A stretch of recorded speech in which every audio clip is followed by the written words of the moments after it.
vers la fin de l'interdiction des crypto-monnaies au Maroc. Le Maroc, autrefois opposé aux crypto-monnaies, s'inscrit désormais dans la course mondiale à la régulation avec un projet de loi en préparation.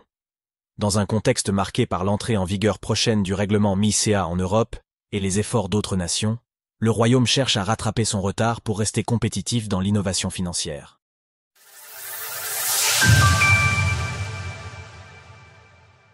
Du rejet à la régulation, l'évolution des crypto-monnaies au Maroc.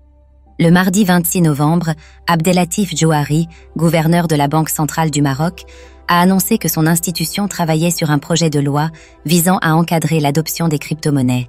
En novembre 2017, la Banque centrale, Banque Al-Maghrib ou BAM, et l'Office d'échange interdisaient l'utilisation des crypto-monnaies au sein du pays, qualifiant les transactions en bitcoin et autres cryptos de violation des réglementations de change.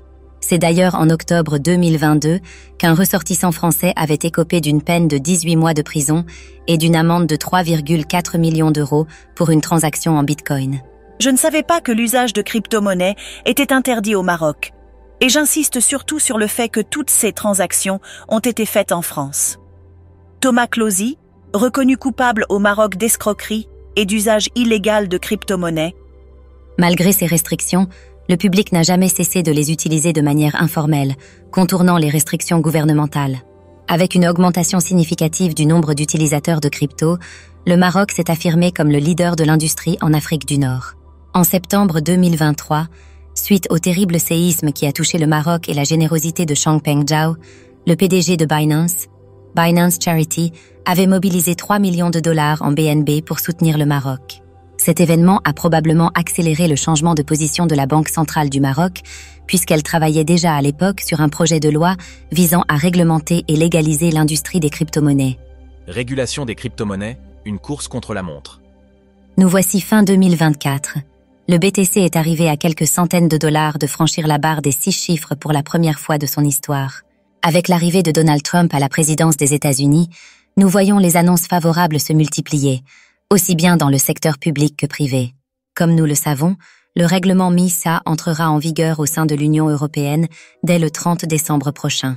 Ce cadre commun et uniforme place l'Europe dans une position avantageuse et pousse les voisins proches à se pencher sur la question.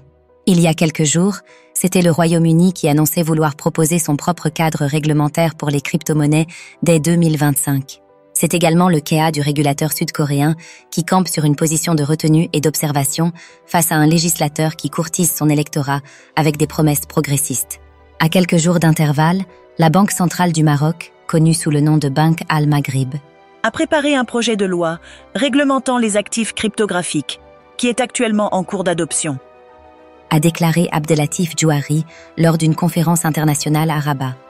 La Banque centrale marocaine étudie également la possibilité d'une monnaie numérique de banque centrale, MNBC. En ce qui concerne les monnaies numériques des banques centrales, et comme de nombreux pays dans le monde, nous explorons dans quelle mesure cette nouvelle forme de monnaie pourrait contribuer à la réalisation de certains objectifs de politique publique, notamment en termes d'inclusion financière. Abdellatif Jouari, gouverneur de la Banque centrale du Maroc. Devant l'essor irrésistible du marché des crypto-monnaies, les régulateurs ne peuvent plus se permettre de rester passifs. Une véritable course à l'innovation est engagée, où chaque nation s'efforce de ne pas être dépassée par ses rivales. Retrouvez toutes les actualités crypto sur le site cryptost.fr.